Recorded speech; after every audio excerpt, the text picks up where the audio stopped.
कान्हा गोस्वामी हमारा नाम है। हम तो इस पॉजिटिविटी में डूबे हुए हैं, तो हमें तो किसी नेगेटिविटी का पता ही नहीं है कि वहां क्या हो रहा है।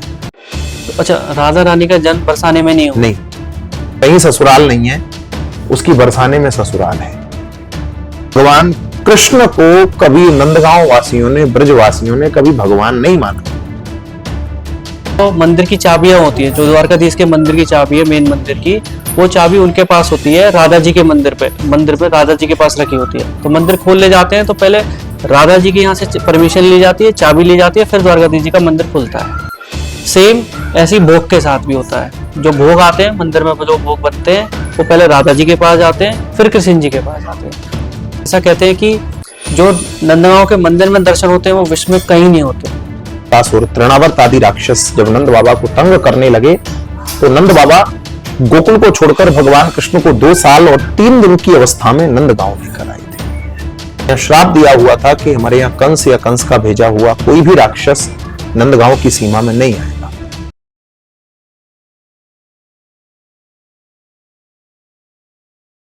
आज हमारे साथ हैं विश्व प्रसिद्ध नंद बाबा मंदिर में सेवायत श्री कृष्ण मुरारी गोस्वामी, जिनको हम प्यार से कान्हा जी भी बोलते हैं।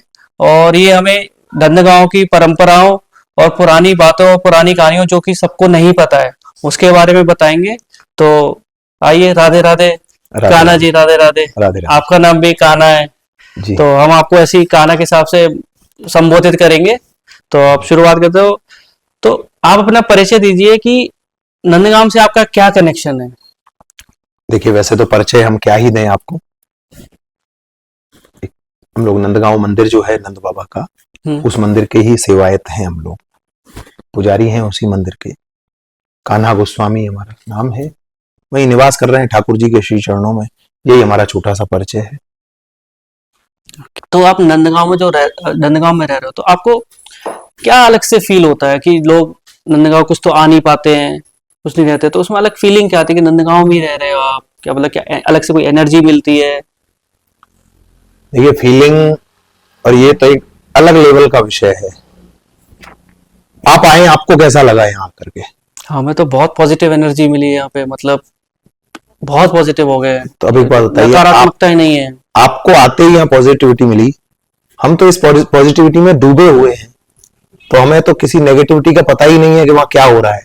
हमें तो ठाकुर जी के सुबह से लेकर रात तक बस ठाकुर जी की सेवा में ही लगे रहना है। तो फिर इसमें भाई क्या। तो आप कभी मतलब बाहर जाने का मन नहीं करता? नहीं, जाते हैं, आते हैं, लेकिन मन यहीं पर आकर के टिकता है। जाना एक लौकिक जीवन है, सभी कार्य करने पड़ते हैं, सब जगह जाना है, आना है, लेकिन मन जो है वो यहीं टिका रहता है, यहीं रखा रहता है। तो यही है। अच्छा, तो मेन जो नंदगांव के पास बरसाना भी है, ठीक है? तो नंदगांव और बरसाने के बीच में क्या क्या संबंध है बीच में? जी, देखिए, नंदगांव ठाकुर जी का घर है। भगवान कृष्ण यहां नंदगांव में रहे। राधा रानी का जो गांव है वो बरसाना है। बृषभानु बाबा पहले रावल गांव में रहते। राधा रानी का पिताजी जो थे वो थे बृषभानु बाबा।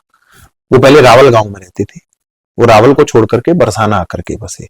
तो अच्छा, राधा रानी का जन्म बरसाने में नहीं हुआ? नहीं, राधा रानी का जो प्राकट्य हुआ वो रावल गांव में।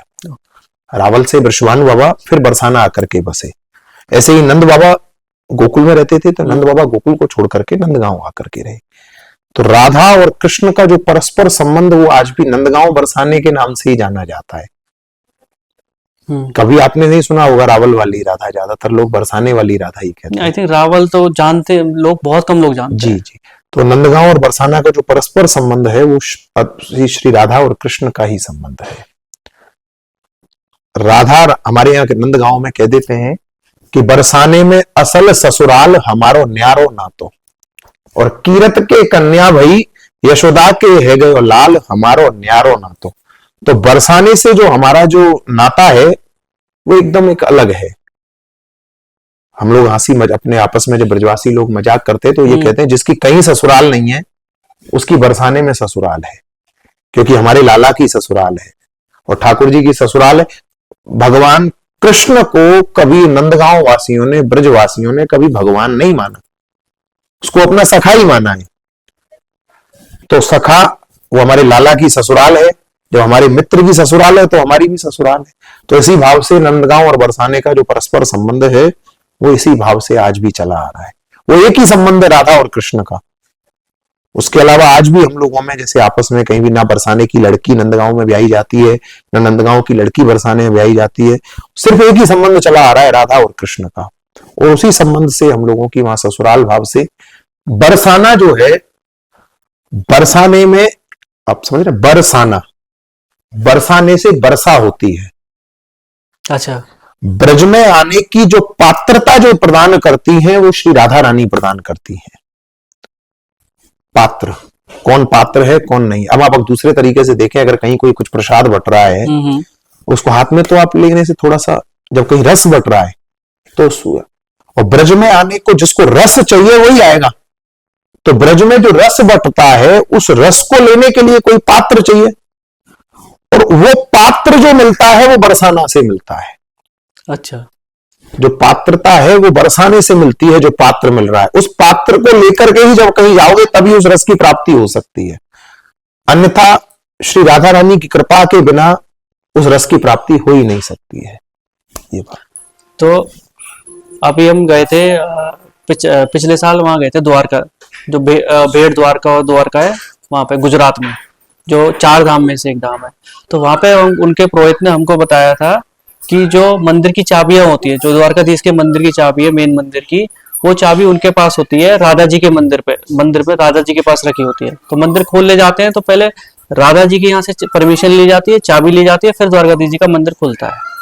सेम ऐसी भोग के साथ भी होता है। जो भोग आते हैं मंदिर में, जो भोग बनते हैं वो पहले राधा जी के पास जाते हैं, फिर कृष्ण जी के पास जाते हैं। तो ऐसा क्यों होता है? देखो, हम तो आपको इतने यहाँ का बता सकते हैं क्योंकि ब्रजवासी जो है वो राधा रानी को शक्ति मानते हैं ठाकुर जी की, क्योंकि राधा रानी जो है वो आह्लादिनी शक्ति है ठाकुर जी की। क्योंकि जब वो गिरिराज पर्वत भी जब ठाकुर जी ने उठाया था तो एक ही बात कही थी कि कछु माखन को बल भड़ो, कछु गोपन करी सहाय, और श्री राधा जी की कृपा से मैंने गिरवर लियो उठाए। बोले कुछ तो मैंने माखन खाया जो आप लोगों ने ब्रजवासियों के घर से, कुछ आप लोगों ने ब्रजवासियों ने जो सहायता करी, लेकिन श्री राधा की कृपा की दृष्टि हुई तभी ये गिरिराज पर्वत उठाया गया। तो राधा रानी जो है वो शक्ति है ठाकुर जी की, तो बिना उनके तो आपने कभी कृष्ण राधा सुना है? राधा कृष्ण तो पहले राधा रानी का ही नाम आता है, तो उसी भाव से। अच्छा, तो अब नंदगांव जो का मेन प्रमुख मंदिर है जिसको हम नंद भवन बोलते हैं, तो उसका इतिहास क्या है? वो मतलब विश्व में सबसे अलग क्यों है? ऐसा कहते हैं कि जो नंदगांव के मंदिर में दर्शन होते हैं वो विश्व में कहीं नहीं होते। नंदगांव जो है ये वो घर है ठाकुर जी का जहां भगवान कृष्ण 9 साल और 49 दिन यहीं रहे हैं। क्योंकि भगवान श्री कृष्ण का जन्म हुआ था मथुरा में कंस की जेल के अंदर। रातों रात वसुदेव जी ने उन्हें पहुंचा दिया यमुना पार करके गोकुल नगरी में।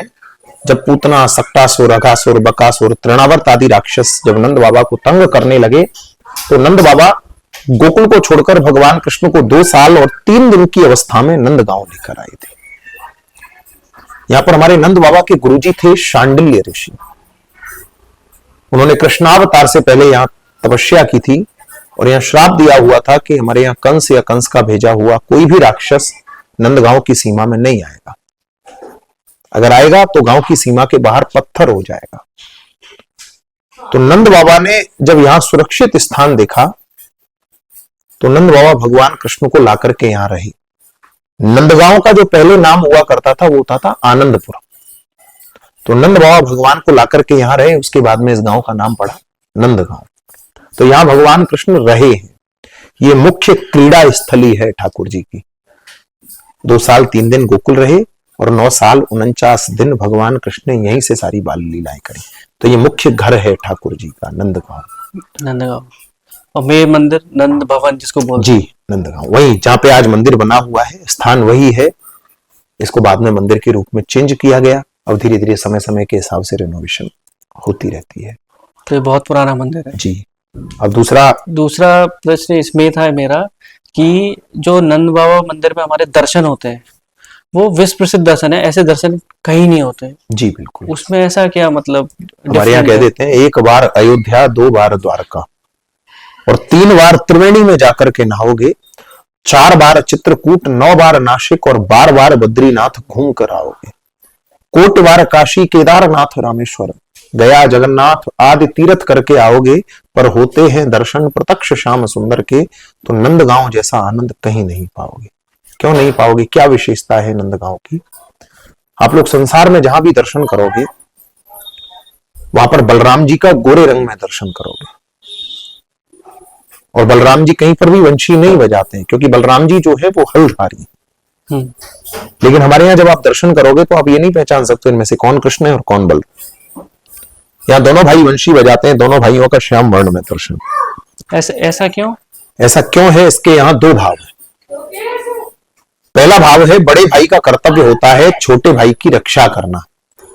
यहां पर कंस के राक्षस आते थे कृष्ण को मारने के लिए, और उनको यह बताया जाता था कि कृष्ण जो है वो काला है और वंशी बजाता है, इसलिए बलराम जी कृष्ण रूप बनाकर रहते थे। कोई भी राक्षस आएगा वो मुझे कृष्ण समझ के मुझसे युद्ध करेगा।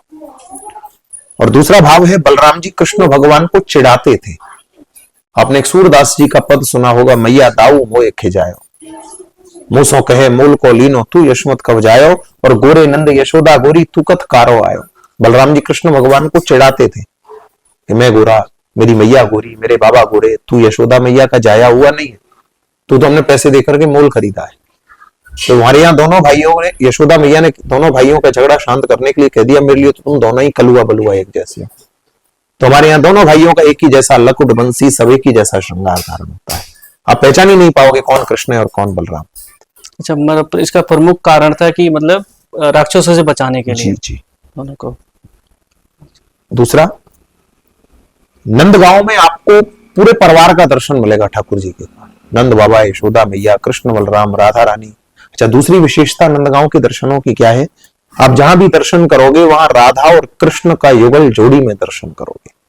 हाँ, सब जगह वैसे ही होगा। जहां भी राधा कृष्ण होंगे एक साथ होंगे, कहीं भी अलग अलग नहीं होंगे। लेकिन नंदगांव जो है वो राधा रानी की ससुराल है, और ससुराल में जो बहू बेटी सास के साथ में मर्यादा से रहा करती थी, आज भी हमारे यहाँ राधा रानी उसी रूप से यशोदा मैया के बगल में कोने में पर्दे से विराजमान। ऐसा अलौकिक दर्शन आपको संसार में कहीं नहीं मिलेगा। ठाकुर जी का पूरा परिवार सहित दर्शन है।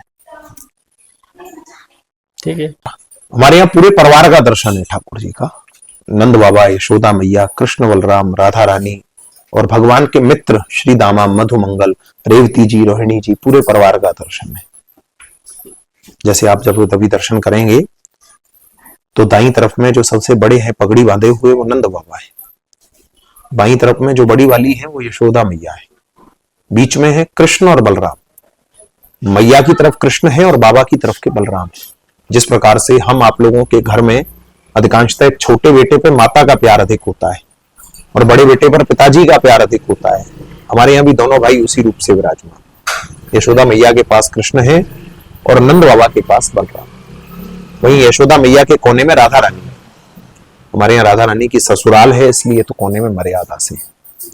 नंद बाबा के कोने में जो 2 खड़े हैं वो भगवान के मित्र हैं श्री दामा और मधुमंगल, जिन्हें प्यार से भगवान धन सुखा और मन सुखा कहते थे। ठाकुर जी का पूरा परिवार सहित दर्शन, ऐसा दर्शन और कहीं नहीं होता, नहीं मिलेगा। तो नंदगांव के पास बरसाना भी है, तो बरसाना भी बहुत फेमस है। राधा जी वहाँ रहती हैं। ठीक है, तो नंदगांव और बरसाने के बीच में क्या कनेक्शन है? ये नंदगांव और बरसाने में जो कनेक्शन है वो अद्भुत है कि बरसाने में असल ससुराल हमारो न्यारो नातो, कीरत के कन्या भई यशोदा के है गयो लाल हमारो न्यारो नातो। हमारे यहाँ कह देते हैं कि जाकी कहूं ससुरार ना है, वाकी बरसाने में ससुराल है नंदगांव वाली, क्योंकि राधा और कृष्ण को एक वही संबंध जो चलो आ रहे हैं उस समय से और आज तक, केवल एक वही संबंध है, और उसी संबंध की वजह से हमारे सबकी नंदगांव वालों की ससुराल है बरसाने में। उसके बाद में कोई और संबंध यहाँ नहीं हुआ ना। नंदगांव की लड़की बरसाना में ब्याही हुई है, ना बरसाना की लड़की नंदगांव में ब्याही हुई है। एकदम वही अद्भुत जो चला आ रहा है वही है। तो नंदगांव और बरसाना की होली जो विश्व भर में मशहूर है लठमार नाम से, लठमार होली, तो उसका क्या महत्व है? देखिए ये होली जो है हमारे यहाँ कह देते हैं जगत होरी ब्रज हो रहा और ऐसो ये देश में हो रहा। पूरे संसार में होली खेली जाती है लेकिन हमारे ब्रज में हो रहा होता है। 40 दिवसीय होली उत्सव होता है हमारे यहाँ, जो रंगोत्सव चलता है वसंत पंचमी से ही प्रारंभ हो जाता है। और उसमें भी नंदगांव और बरसाने की जो होली है कि जो रस बरस रहे हो नंदगांव बरसाने हो रस 3 लोक में नाए। जो होली में नंदगांव और बरसाने की होली में जो रस नंदगांव बरसाने में बरसता है वो तीनों लोकों में ऐसा रस नहीं है। उसमें इतना अद्भुत जो आनंद जो होता है वो नंदगांव और बरसाने की होली के दिन होता है। उसको देखने के लिए सूर्य नारायण भी एक जगह पे स्थिर हो जाते हैं थोड़ी देर के लिए जब लठमार होली जब कि सभी देवता आसमान से भी उसमें आकाश से भी सब दर्शन करते हैं ठाकुर जी की होली उत्सव का, उसी लीला का। क्योंकि आज भी कन्हैया हम लोगों के साथ में वहां होली खेलते हैं। तो यशोदा नंदन कृष्ण तो कभी ब्रज से बाहर गए ही नहीं। तो इसका इतिहास क्या है? देखिए इतिहास में आपको बताऊं, बहुत से लोग यही पूछते हैं कि ये लठमार क्यों होती है। तो जिस महिला सशक्तिकरण की हम अब बात कर रहे हैं ये महिला सशक्तिकरण उस समय हमारे ठाकुर जी ने कराया, क्योंकि राक्षसों का उत्पात रहता था ब्रज में। कंस कभी कोई ना कोई राक्षस भेजता रहता था। तो इसलिए ठाकुर जी ने भी जो गोपियां थी कि उन ब्रज गोपियों के हाथों में लाठी थमाई कि तुम भी लाठी चलाओ। जिस सशक्तिकरण की हम जो अब बात कर रहे हैं वो एक तरह से जो अब हम बात कर रहे हैं वो पहले से ही ठाकुर जी ने उसको सशक्तिकरण के लिए। तो जो होली है ये आध्यात्म से जुड़ी हुई होली है, वुमेन एम्पावरमेंट जी। तो ये तब से चला। तो लठमार होली का मतलब कैसे खेलते हैं, क्या होता है? जैसे बरसाने और नंदगांव दोनों जगह होती है। जी जी, उसका ये है हम लोग अष्टमी के दिन पहले बरसाना से सखियां आती हैं ठाकुर जी को न्योता देने के लिए कि लाला हमारे यहाँ होली खेलने के लिए। तो बहुत सुंदर सज धज करके वो सखियां आती हैं ठाकुर जी को न्योता देने के लिए, नंद भवन में न्योता देती हैं। तो ठाकुर जी न्योता उनका स्वीकार कर लेते हैं। तो यहाँ से जब बरसाना पहुंचती हैं तो बरसाना में मिठाइयों की होली होती है, लड्डू लुटाए जाते हैं कि लाला ने हमारा न्योता स्वीकार कर लियो और कल बरसाने होली खेलने के लिए आवेगा। खुशी मनाते हैं। तो अष्टमी के दिन सखियां आती हैं ठाकुर जी को न्योता देने के लिए। बरसाना से सज धज करके वो सखियां आती हैं, सब ठाकुर जी को न्योता देती हैं। यहाँ से जब कन्हैया उनका न्योता स्वीकार कर लेते हैं तो वो यहाँ से जब बरसाना पहुंचती हैं तो बरसाना में वो जाकर के वह मिठाइयों की होली खेलती हैं। आपस में लड्डू लुटाए जाते हैं कि हमारे यहाँ लाला ने न्योता स्वीकार कर लियो और कल होली खेलने के लिए आवेगो। तो वहां लड्डू होली होती है शाम को अष्टमी के दिन। नवमी के दिन फिर हम लोग यहाँ से नंदगांव से सज धज करके लाला को अपने ठाकुर जी को ध्वजा स्वरूप में अपने साथ लेकर के फिर बरसाना जाते हैं होली खेलने के लिए। तो वहां की गोपियों के साथ में हम लोग लठमार होती है। उसके बाद में दशमी के दिन बरसाना से जो आते हैं ग्वालवाल वो हमारे यहाँ आते हैं। उसका भी एक कारण है कि जब ठाकुर जी होली खेलने के लिए गए तो होली खेल ली, तो वहां से जब चलने लगे तो ब्रज गोपियों ने कन्हैया की कलाई पकड़ ली। वो लाला ऐसे नहीं जाएगा। बोली जो लाला घर जानो चाहो तो होली को फगुआ लाओ। ठाकुर जी बोले फगुआ का हो सर? नहीं, फगुआ तो देना पड़ेगा। बोले क्या हुआ फगुआ? जैसे हम आप लोग भी करते हैं होली खेलते हैं कि जो लाला घर जानो चाहो और तो होली को फगुआ लाओ। तो सखी ने बोले लाल ऐसे नहीं जाओगे, हमें फगुआ दो। बोले फगुआ का हो? बोले हमसे होली ना खेले तो भाई फगुआ तो देना पड़ेगा। जैसे हम भी आप लोग होली खेलते हैं किसी से तो उनको गिफ्ट देते हैं ना, कोई मिठाई दी या पहली बार जिनसे होली खेलते हैं। तो सखी ने हाथ पकड़ लिया, फगुआ जब से चला आ रहा है।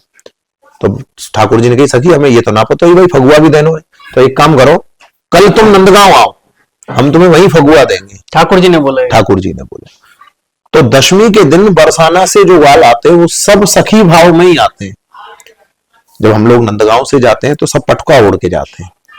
बरसाना से जो आते हैं वो सब चुनरी ओढ़ के आते हैं सखी भाव में, क्योंकि चुनरी सखी, तो सखी भाव में वो आते हैं, उनको यहाँ से फिर फगुआ दिया।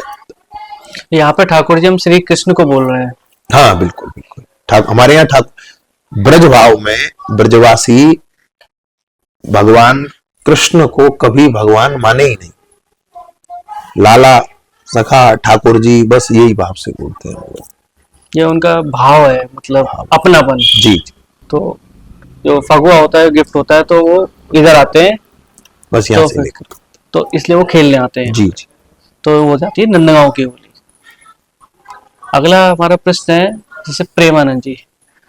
प्रेमानंद जी मतलब पूरे विश्व में फेमस है, मतलब पॉजिटिविटी फैला रहे हैं, पूजनीय है सबके, बहुत सारी चीजें, बहुत सारे लोगों को बहुत अच्छी बातें सिखा रहे हैं, सीख रहे हैं लोग, वृंदावन में वो रहते हैं। तो हमारा प्रश्न है कि प्रेमानंद जी ब्रजवासियों को बहुत पूजनीय मानते हैं, मतलब बहुत उनका रिस्पेक्ट देते हैं उनको, और वो ज्यादातर नंदगांव बरसाने आते रहते हैं। तो उस चीज का महत्व क्या है? देखो, हवा हर जगह होती है, हर जगह हवा है, लेकिन हमें श्वास लेने के लिए कोई शांत जगह हो तो ज्यादा अच्छा लगता है, वहीं जाकर के बैठते हैं कि भाई वहीं शांत। उसी तरह से जो प्रेमानंद जी महाराज हैं, वो भी नंदगांव, बरसाना, गोवर्धन जगह जगह जाकर के वहीं उसी चीज के लिए वो लोग कर रहे हैं। और रही बात ब्रजवासी को पूजने की, ब्रजजनों को पूजने की, तो देखो भैया, हमारे ठाकुर जी ने भी कही है कि ब्रजवासी वल्लभ सदा मेरे जीवन प्राण। ठाकुर जी ने अपना प्राण माना है इन ब्रजवासियों को कि ब्रजवासी वल्लभ सदा मेरे जीवन प्राण, और इन्हें तनक बिसारियों मो पिता नंद की आन। मुझे पिता नंद बाबा की सौगंध है, मैं इनको बिल्कुल भूल नहीं सकता हूं। तो ब्रजवासी तो वो जन है जिनका झूठा स्वयं भगवान कृष्ण ने झूठन खाया है, मुंह में से निकलवा के कड़ी तक खा ली ठाकुर जी ने, जैसे दोस्त करते हैं सब दोस्त के साथ। ठीक है, तो जिन ब्रजवासियों को झूठन ठाकुर जी ने स्वयं पाई है, तो उनको प्रेमानंद जी का उनका महत्व पता है, प्रेमानंद जी को, इसीलिए तो इन्हें पूज रहे हैं। ये ब्रजजन जो हैं, ब्रजवासी जो हैं, ये कोई साधारण नहीं है। प्रेमानंद जी बरसाने भी जाते हैं। जी जी। इसीलिए जी। तो अगला मेरा प्रश्न है कि आपको सौभाग्य मिला है, हमको सौभाग्य मिला है कि हमारा ब्रज में जन्म हुआ है। तो ऐसा आपको अलग क्या लगता है ठाकुर जी के लिए कि आपको इतना अच्छा सौभाग्य दिया है कि आपको ब्रज में जन्म हुआ है, जो कि लोग आ नहीं पाते, दर्शन करने आते हैं, रह नहीं पाते। बिल्कुल बिल्कुल, कुछ लोग तो कभी नहीं आ पाते। तो आपको वो कैसा लगता है? ये बिल्कुल, देखो भैया, हमें केवल इसी चीज पर अभिमान है, मतलब अगर कोई कहे ना तुम्हें क्या है, हमें इसी चीज पर अहंकार है कि हमें भारतवर्ष में जन्म मिला, भारतवर्ष में भी हमें ब्रज में जन्म मिला, ब्रज में भी ठाकुर जी की मुख्य क्रीड़ा स्थली नंदगांव में जन्म मिला, नंदगांव में भी हमें उनके सेवायत गोस्वामी के घर में जन्म मिला, जो हमें ठाकुर जी की श्री अंग की सेवा करने का सौभाग्य अवसर हमें प्राप्त हुआ है। तो इससे बड़ी चीज और हमें जीवन में क्या चाहिए?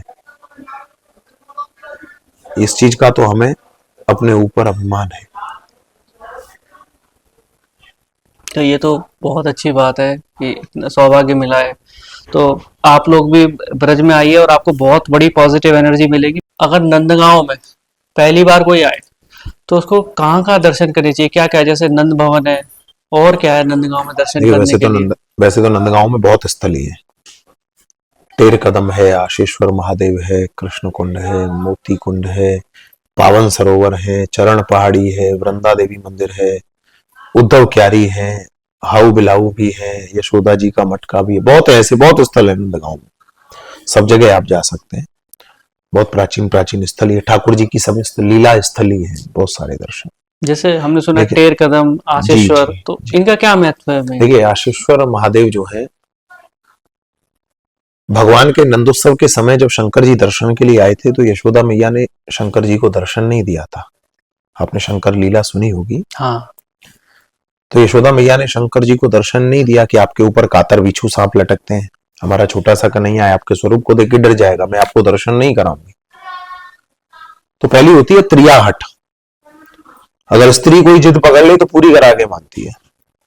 तो यशोदा मैया ने जिद पकड़ ली, बाबा मैं आपको दर्शन नहीं कराऊंगी।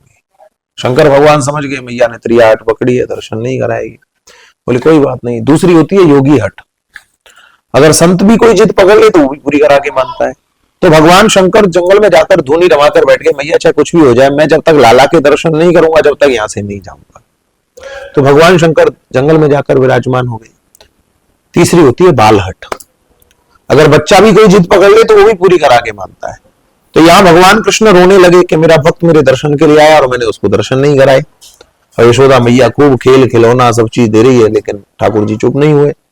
में सखियां आई, बोली मैया क्या हुआ, आज लाला बड़ा रोता है। बोली सखी काऊ योगी की नजर लगी, मेरो 1200 कन्हैया रोवे ही रोवे। बोले बाबा जी आयो पतो ना, जब से गए हो जब से जो जादू टोना कर गए हो तो लाला रो ही रो रहे हो, चुप ही ना है। तो कहीं से वह बाबा जी ढूंढ के लाओ। तो ब्रजगोपी गई ढूंढती वहां जंगल में जाकर के बोली बाबा मिले, बाबा चल रहे योगी नंद भवन में यशमत माए बुलावे और वाकई लाला को नजर लगी तो पे राई नोन करवावे कि वहां चलो और लाला रो ही रो रहे हो, वह चुप करा गया। तो शंकर भगवान बोले सखी मैया से पूछ के आइए, दर्शन करा देगी। बोल बाबा दर्शन ही ना करावेगी, तुम्हारी गोदी में दे देगी, बस वह चुप करा के आओ। तो शंकर भगवान लटकत लटकत शंभु आए, मन में मोद बढ़ाए। शंकर भगवान नंद भवन की तरफ आए दर्शन। तो यशोदा मैया को बोले मैया आप एक काम करो, अपने लाला के चरण मेरे सिर पे रख दो, आपको लाला हंसने लग जाएगा। तो जैसे ही भगवान के चरण शंकर जी के सिर के ऊपर रखे तो भगवान कृष्ण हंसने लगे। तो यशोदा मैया बोली बाबा तुम तो हमारे लाला को खिलाने वाले खिलौना हो, तुम तो यहीं विराजमान रह रे योगी नंद भवन में ब्रज में वासो कीजिए, और जब जब मेरो कन्हैया रोवे तब तब दर्शन दीजिए। बाबा ये फिर रोवे को मैं फिर तो कहां ढूंढ में जाऊंगी, तू तो यहीं विराजमान रहे, जब जब मेरा लाला रोया करे तब तब दर्शन देती है कर। तो तब से शंकर जी गेट पर, हमारे नंद भवन के गेट पर द्योड़ीमान के रूप में विराजमान है, जिनका नाम है नंदीश्वर महादेव। और जहां आशा लगा करके बैठे, जहां स्वयं शंकर जी की आशा पूर्ण हुई, इसलिए उनका नाम है आशीश्वर महादेव। वो बहुत रमणीक स्थल है हमारे यहाँ। तो आप सब भी जा सकते हैं और दर्शन का आनंद ले सकते हैं और उनकी कृपा का पात्र बन सकते हैं। तो भोलेनाथ जी भी यहाँ पे जी। So guys thank you so much for watching this podcast. उम्मीद है आपको ये पॉडकास्ट पसंद आया होगा, और आपको अगर ये पसंद आया तो प्लीज़ लाइक शेयर और सब्सक्राइब करें, और हमें डीएम या कमेंट करके बताएं कि नेक्स्ट पॉडकास्ट हम किस टॉपिक पे बनाएं। Plus happy Holi 2026 and Radhe Radhe.